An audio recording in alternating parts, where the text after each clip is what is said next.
Welcome to the Mindful Equestrian Interview Series. I want to start this series to share the story of my clients, both professional and amateur, and of my colleagues in the equestrian industry. I'll be talking with them about their experience as equestrians and asking them to share insights, challenges, and tips to help support you in your success as an equestrian.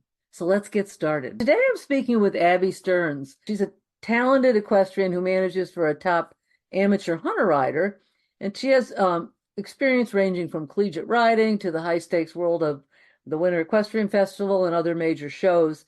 And Abby brings a unique perspective on the challenges and rewards of the equestrian industry. So I wanted to invite her to kind of share some of her knowledge and story as she's come along in the equestrian world. So Abby, thank you for being part of this, and you are my first interview, so this is kind of fun. Awesome. Yeah. Thank you for having me do this.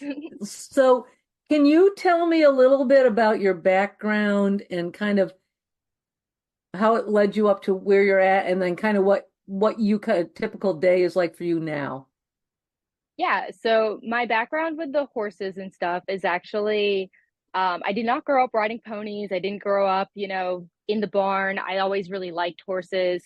I started with my best friends in high school and kind of got my feet wet a little bit there, and then went off to college and actually rode with Lisa and did the intercollegiate stuff. That was kind of, when I started to get a little bit more into like the horse show scene. But really the reality is I grew up in Vermont. I was in such a small circle of like horses and the horse people.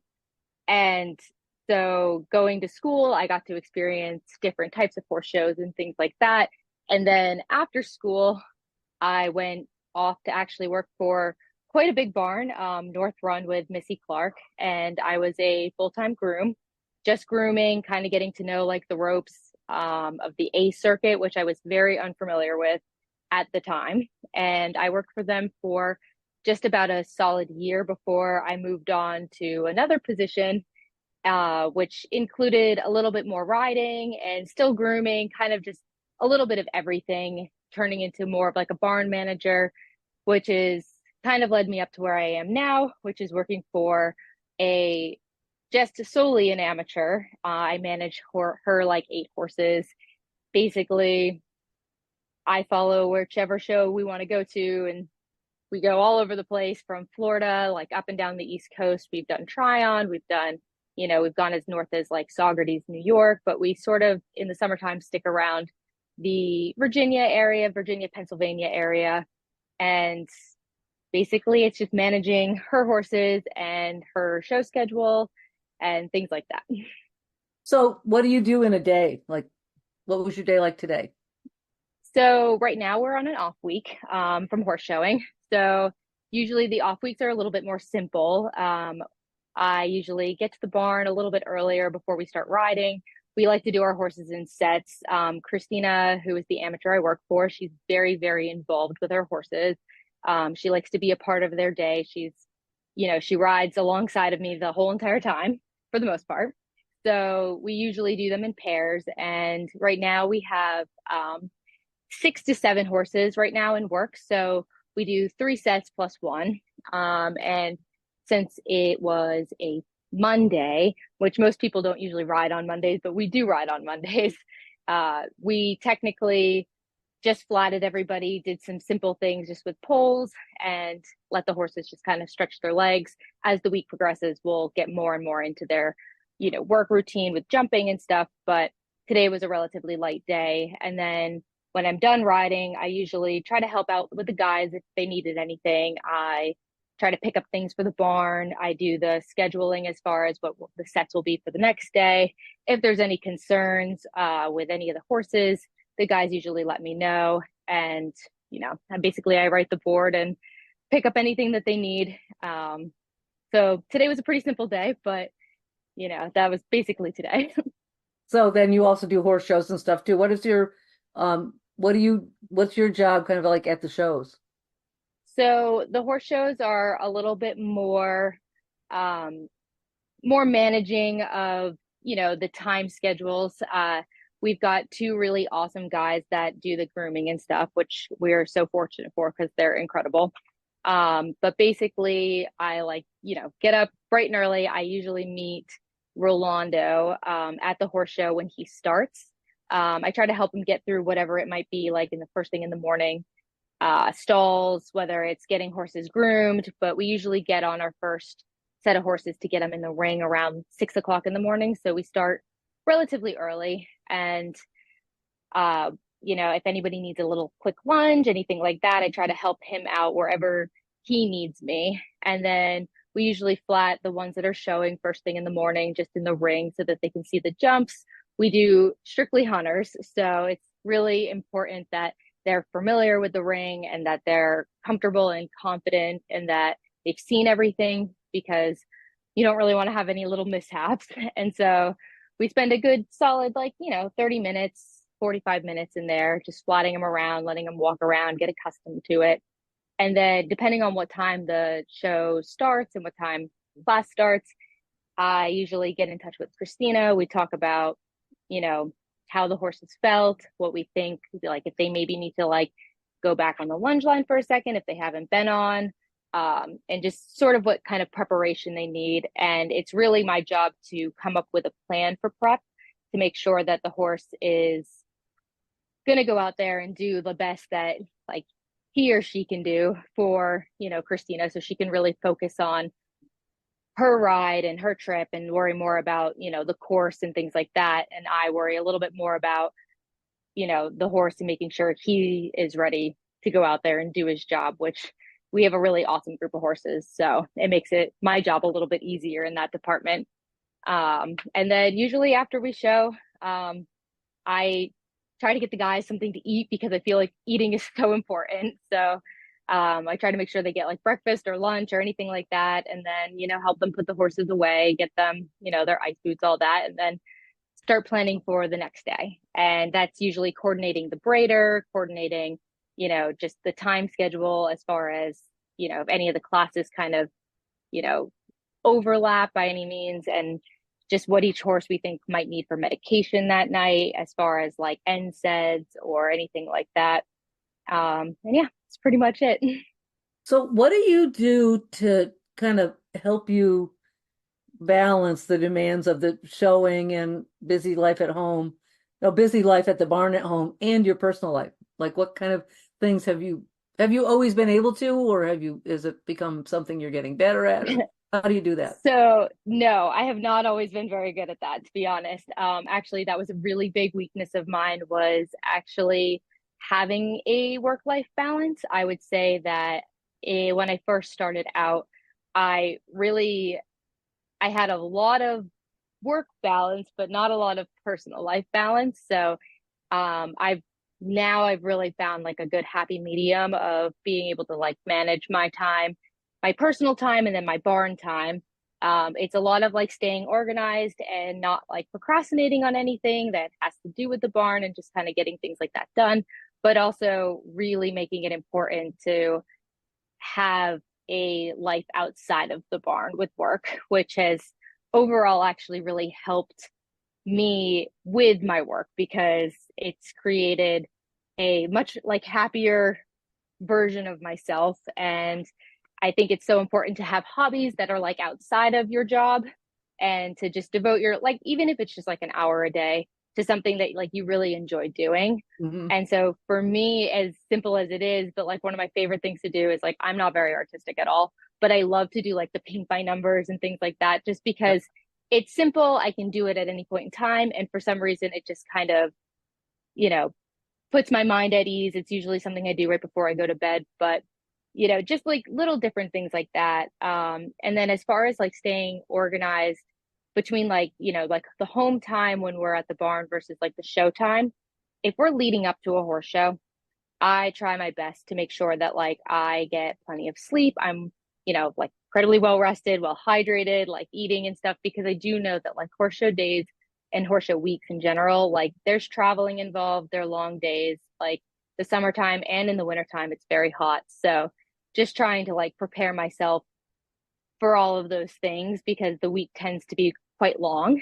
That also being said, during like the actual horse show times, I really make sure that I take however much time I need during the day to keep myself on track by, you know, taking 5, 10 minutes to just take a water break or sit down or whatever. Like, if I can do it, I try my best to do it because it's so important. Like, we're always on the go, go, go when we're at horse shows. So I think it's just really important to be able to take 5 minutes out of your day to just, breathe, eat a granola bar, something like that. I make sure the guys do it too because they're also like, they're so busy as well. And I think it's just really important. So I've learned how to like prioritize those things kind of as I've grown in the industry.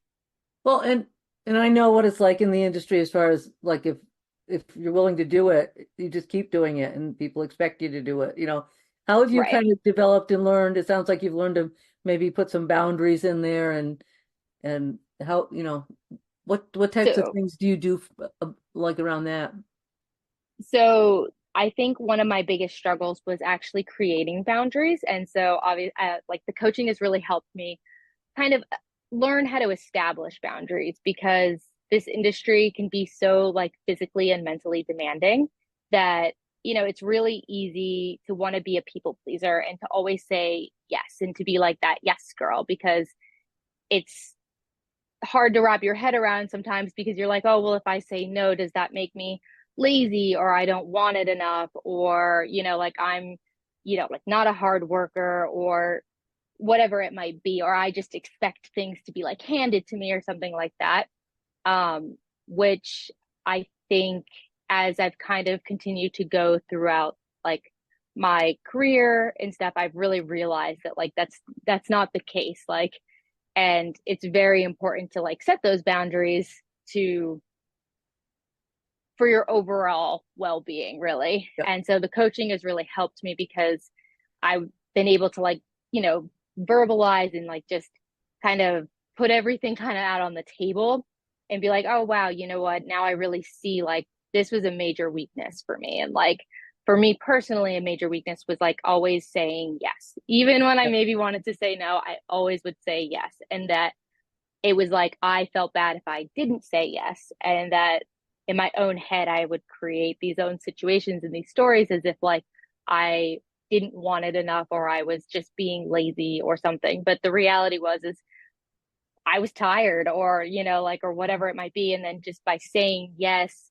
only kind of damaged me a little bit more and took away from, just my own mental state. And I would be like so exhausted that I'd be running on empty. And so then you're not really being the best version of yourself, anyways. So it's kind of, it sort of didn't always play out the way I felt like it should have played out because I'd be like, oh, well, I'm saying yes. But like the reality is like, yeah, you might be saying yes. And in the moment, there might be some gratification there. But like in the end, you're not really putting in your best work as if like Yep. you were just like, hey, listen, I'm a little bit exhausted today. Is it okay if I can this wait for tomorrow, depending on the situation or the circumstance, but like learning how to say it's okay to say no, like, or, you Even to know, yourself, right? right. And like, Yeah. taking care of yourself and like Yeah. prioritizing yourself. Yeah. It's not, being selfish or being anything like that. It's just, you know, at the end of the day, you really only have like yourself and your body and stuff. And there's only so much you can really take. And before you're just always running on E and you can never catch up. So, Right. Well, and you mentioned how, which I think is so true in the horse industry, is it's come to the point where, I mean, it's good that we all have these great work ethics and stuff, but almost like you said, if you're not doing it, you're not good enough, or if you're not going 24/7, then you're not a good horse person. right, Where in reality, if you take care of yourself, then you can be better in whatever right. you're doing for the people around you, for the horses, for the business. Yeah. Right. And I think it's so important. Like we're working with, 1,200 plus pound animals every single day that also feel everything that we feel. And so, as much as like, we're trying to please like the people almost, but it's becoming, you become drained and you're maybe not so much like on your job as you were if you were like fully rested or whatever. And these horses can kind of sense like when your fuse is a little bit short or when you're, and they're flight animals, and they don't really speak our language, so they're taking it a little bit maybe differently than we're trying to perceive it. Like we could just be tired and like rushing, and they'll be like, oh, something's wrong, like she's. And then they're reactive to how we are. And then I think that that's really when accidents happen, or like little things, like little mishaps kind of come into play, or you're not as, sharp as maybe you would be, and you miss something that you wouldn't have missed That's if important. yeah, like, Yeah. it could be, there's a whole wide range of things. Like these horses are, they're athletes, we're their sole providers, and it's really important that we notice and acknowledge the little different changes. And if we're not fully like to our best, how can we, you know, help and maintain them at their best? Yeah. No, I think that's great. Yeah. So, you did mention coaching, and I hadn't really said anything yet, but we worked together. I've known you since college, but also we've Yeah. worked together for a while now as in a coaching uh, setting. So, and you mentioned some of the things. What are some of the benefits you would say that you get from coaching, Oh aside my from what gosh, you've already mentioned? there's like so many, because I feel like we've really covered so many different topics. Like I feel like I was kind of like this onion in the beginning, and we just sort of have peeled away like different layers. And it's been like such a great journey, because I think for me, I've I think I fall a little bit like different than maybe some of my friends, as far as like where I saw myself in the industry, and like where I see myself with horses. And I really, you know, struggled with so many different aspects of it that I never really realized that I was actually struggling with until I started the coaching. And kind of, I feel like the coaching's really helped me start to develop a more sense of myself and where I want to be and where I see myself. And being able to use these everyday skill sets of like setting boundaries and using my voice, and while also realizing that like it's okay to, Mm. speak up and to do these things. And then on top of it, like just my career path alone has really changed, and that was a little frightening to me. And I think I didn't really acknowledge that for a very long time, that like, and I love the horses and I love the horse industry, but for me personally, I kind of realized I wanted to start maybe going in a direction that still involves horses with people, but not so much in the setting that I'm in right now. And so the coaching has really helped me develop the confidence, I would say, to be like, wow, I can do that. I can actually like continue to work towards my goal, and it doesn't have to be a right now thing, but to continue exploring like the different options, and just bouncing ideas off. There, like I said, there's been just so many layers, but I would say overall, like, not only have I become a better employee, because I have created really healthy boundaries and relationships with the people that I work with, which is so critical. Like I never even really realized it, but then on top of it, it's really helped me kind of steer a really nice path as to the direction I want to go, and having that confidence in that direction. Yeah, and I know even myself when I work with coaches, because I do as well. It's just having that sounding board, like you said, somebody to help. We don't tell you what to do. We just kind of help you, like you said, peel away the layers and find out Yeah. what's there, right? Yeah. Cool. Yeah. And to just bounce ideas off of and stuff, because like sometimes you don't even really realize that there's like something that's like a possibility. And then it can snowball so fast. And you can be like, you know what? That's so cool. Like I Yeah. actually thought about this. And then it just can really develop into Yep. something. Yeah. And sometimes our sessions start one way and then it's totally off into a totally, which works out great. Yeah. Yeah. Um, can, how do you see the equestrian industry itself evolving and and you and in that, what tips would you give someone either entering the industry or already in it, like that you learned along the way? So I think, as everything in life, like everything, like our world in general is always evolving, and it's kind of learning how to adapt to the new, I guess you could say, but also I think that it's important to also remember why you started it, where you started, and like, why you're doing all of this. Because I think even though like, so the horse industry, I feel like has evolved in some ways, really good ways, and in other ways, like maybe ways that I don't always agree with. But I feel like our this generation and people coming into it, like all we can do at the end of the day is do our best to, keep it going in the most positive light as possible and like really prioritize like the horses, welfare and like the care and everything like that. Um, and I think it's important to just take each day like day by day and learn from everything like around you, because I think different programs, like different barns, they're evolving in their own ways. And so it's not a one size fits all. Like riding horses is definitely like the show world, especially, is just like a not a one size fits all.